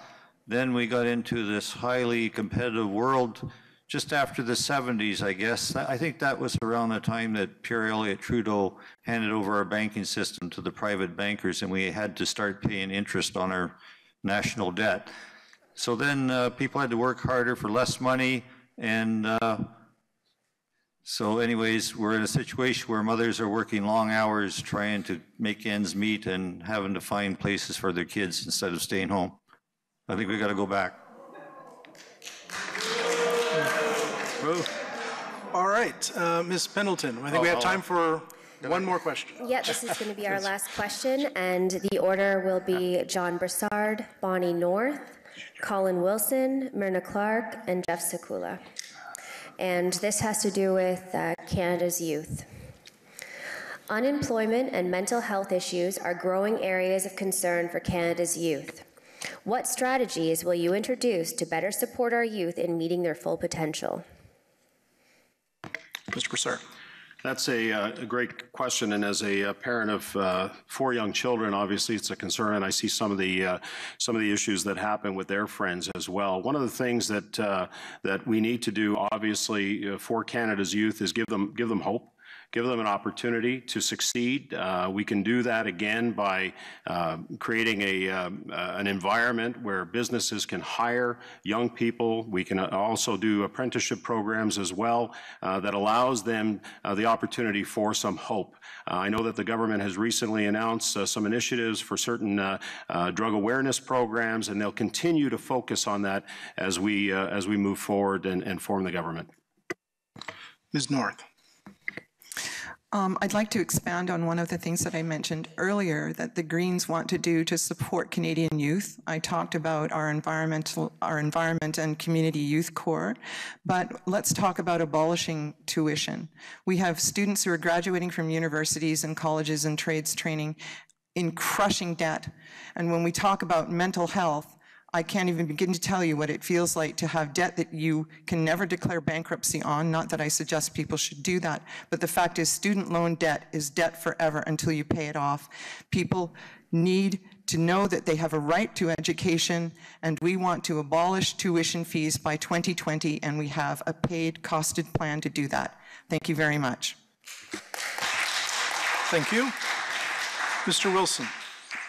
We are facing stubbornly high youth employment rates, underemployment, and ever-increasing numbers of young people who have just stopped looking for work. 1 in 4 Canadians have either moved back in with their parents or never left home. Today, there are 170,000 fewer young people in the workforce than before the 2008-9 recession began. Canada's youth employment rate is 13.1%, almost triple the rate of adults over age 25. This past summer, 1 in 6 students who wanted to work could not find a job. And again, we've touched on some of the things that the Liberal Party are planning to provide for youth specifically, but I just urge you again to go to realchange.ca. There's plenty of program initiatives, too numerous to cover tonight. Ms. Clark. Thank you. By youth, I'm going to give it a 15 years to maybe 25 years. That sometimes is how people define it. So young people need skills, training, or post-secondary education. We've talked previously about making it more affordable, reducing tuition, and a more generous grant program. We need affordable housing. A house is often the biggest investment that anybody will make, and young people just can't even find a way into the housing market. So the Canadian Builders Association has got some good suggestions as to how to make housing more affordable in this area. And the highest rate of injury and death of workers is in the part-time student sector, and we need to look into that to make sure that that is different. Thank you. Mr. Sakula. I think I'd just like to correct my faux pas there about the child care. I didn't mean the woman's place is in the home. No, I meant children need their mothers for the first very essential years. I mean, they are forming what they're going to be as a person for the rest of their life in the first few years, and we have to make sure the mother-child connection is there and available to mothers. But the choice, if a mother wants to work, that's fine by me, no problem. Okay, thank you. Thank you very much. I think that's probably going to do it for our questions from the audience. The only thing in my entire notes that is underlined is that the final speakers have to start at 7:45, and I've learned that the town hall clock is slow. So, so we will now hear our closing remarks from each candidate. Each candidate will have 2 minutes for their closing comments. As with the rest of tonight's program, the order of the candidates was selected by random draw in advance. The order is as follows. From the Green Party, Ms. North. From the Liberal Party, Mr. Wilson. From the Conservative Party, Mr. Brassard. From the Canadian Action Party, Mr. Sakula. And from the Green Party, Ms. Clark. Or the NDP, Ms. Clark. One of these, someone with a PhD probably could read a list, but so we will start with the Green Party, Ms. North. Hi. I hope I've answered your questions clearly tonight, and I hope I've proven that we Greens hold the roadmap to a sustainable, successful Canadian economy. To build a Canada that works together, we need a government that controls less but helps more. We need a sustainable economy, strong communities, good government, and bold climate action. We need policies that take fewer taxes from our communities so that those dollars can remain there where they can be invested and help all of us. To build a Canada that works together, we need compassionate, values-based policies. Many of our problems, including the chemicals which poison our environment and the punitive taxes which discourage good business, result from market distortions caused by misspending, unfair subsidies, and bad policy. By making subtle green shifts over time, the power of the market will help us to make the clean, healthy, and sustainable choices that our distorted markets currently discourage. Every change and every policy that I have suggested tonight and that is in our platform is meant to be phased in with plenty of time to adjust to future conditions. And furthermore, all of our plans are fully costed and budgeted. If Greens formed government on October 20th, after our first year, we will produce a balanced budget and a surplus of around $1.9 billion, and that will not be done by sacrificing the needs of veterans or using unspent money. We will not raise your personal taxes or sales taxes, and I encourage you to check it out. Go to greenparty.ca/budget and see for yourself. Help us to build a Canada that works together and vote Green on October 19th. Thank you.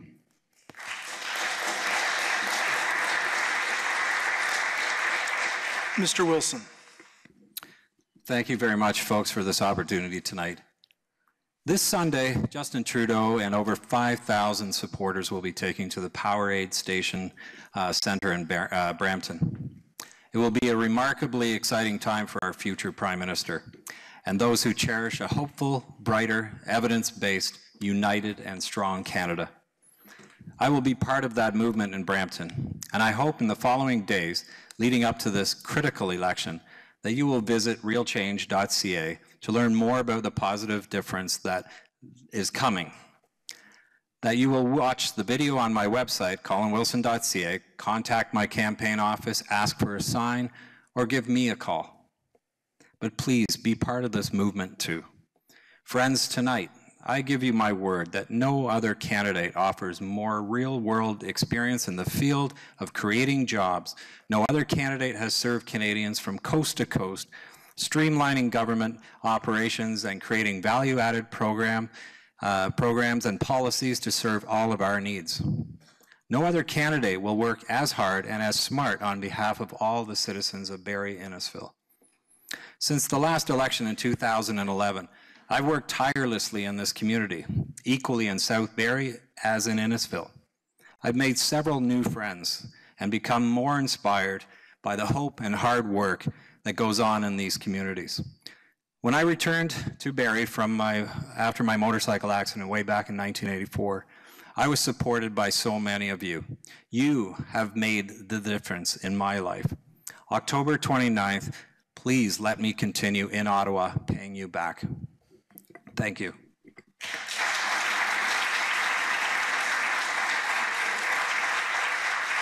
Mr. Brassard. Thank you, Michael, and good job tonight. I'd also like to thank the Chamber for organizing this debate and the town of Innisfil again for hosting, and all the candidates for attending and participating in the political discussion here tonight. As I said in my opening statement, throughout the course of this election so far, you've heard numerous promises coming from the other parties, promises that total into the billions of dollars, and you've heard these promises repeated from my friends on this stage this evening. Like I said earlier, it's becoming a chicken in every pot election. The reality is that we cannot afford these expensive promises being put out by the other parties, especially in these volatile economic times, and I don't think Canadians expect us to. Unlike the other parties, our Conservative government has a plan and a way to pay for it. Our plan is one that prioritizes families. As Prime Minister Harper said, strong families make a strong country, and it's just one of the reasons why the Conservative government has delivered a strong record of support for families since they were first elected in 2006. It's a record that includes cutting the GST, creating a universal child care benefit, delivering the children's fitness and arts tax credits, and introducing tax-free savings accounts that 11 million Canadians now take advantage of, among other measures. Our plan also focuses on supporting the lifeblood of Canada's economy, small business owners, and the Conservative government has a plan to reduce small business taxes to 9% by 2019, putting an estimated $2.7 billion back into the pockets of job-creating small businesses and their owners. We're delivering on trade agreements so small businesses can take advantage of new opportunities in the global market. Now more than ever, we must continue with our low tax plan. I'm not going to promise you a chicken in every pot, but I can say as your next member of Parliament for Barrie-Innisfil, I'll work hard to continue the strong record of our Conservative government, a record that has delivered to the residents of Barrie-Innisfil, and a record that has made us the envy of the world. Thank you. Mr. Sakula.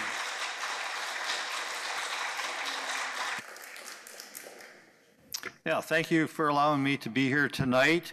I just want to say that Canada is not an island in this chaotic world we're in right now. There's crises all over the place, financial, there's wars, there's environment problems, global warming, you name it, there are problems out there. And we have to maintain our status as a sovereign country.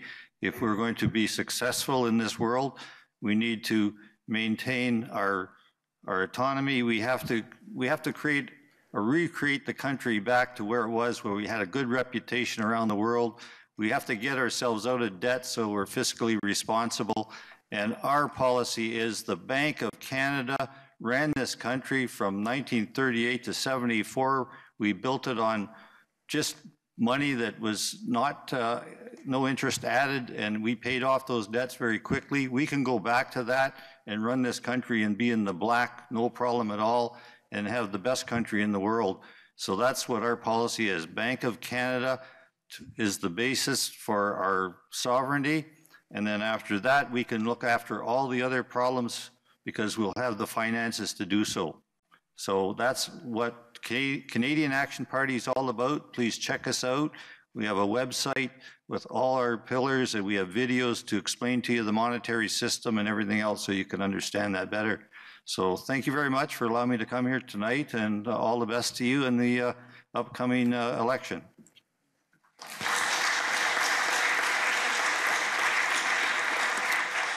And last, the person I forgot at the beginning and reassigned a different party at the end, Ms. Clark.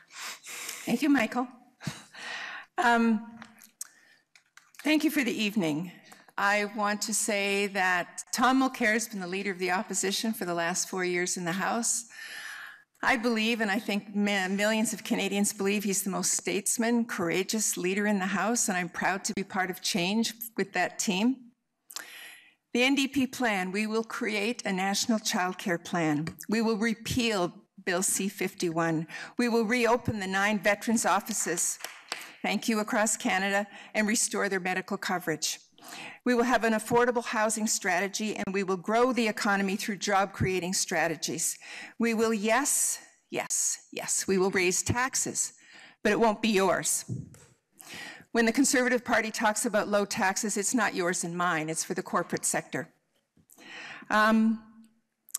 But we will be raising theirs by 2% in the first year of office. We will reinstate the environmental laws that Mr. Harper has eliminated and introduce a cap-and-trade system where polluters pay, not you and I.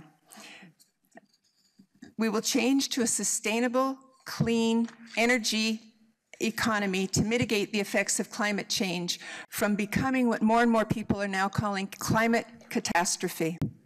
We will continue the work of earlier NDP governments by creating a senior strategy and meet with the provinces, a new idea, to renew the health accord. This is the Canada I want to live in, and the hope that I want to leave as a legacy to my children, your children, our grandchildren. And I want us to proudly become again the beacon to the world on the global stage. As Tommy Douglas said, the father of Medicare. I guess I'm thinking of Jeff. It's not too late, my friends, to build a better world. Thank you.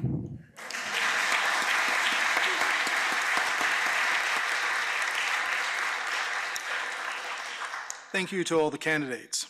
This brings the all candidates meeting to a close. I would like to thank everyone who participated in this program. Ian McEnroy from Sun Media, Janice Ramsey from Metroland, Shannon McIntyre, President of the Greater Innisfil Chamber of Commerce, Stella Millis, President of the Barrie Chamber of Commerce, Leanne Pendleton from Rogers TV. I would like to thank the candidates for taking the time during a busy campaign to attend. I would personally like to thank each of the candidates for running.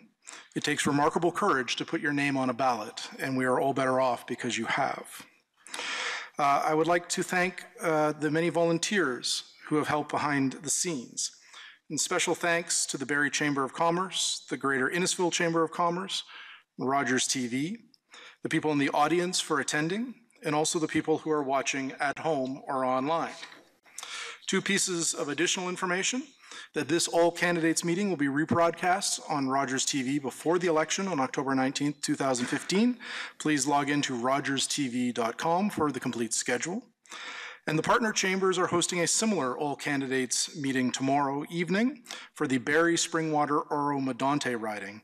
It will run from 6:30 to 8:30, so a half hour different from this all candidates meeting at Georgian College and Alumni Hall, which is in K building, which is right next to the C building where the Georgian Theater is. It's the one to the right. And it will also be broadcast live on Rogers TV. Thank you to the audience for coming, and please, you're probably not the group that I need to tell this to, but please vote on October 19th, and please convince everyone else you know to go and vote on October 19th, 2015.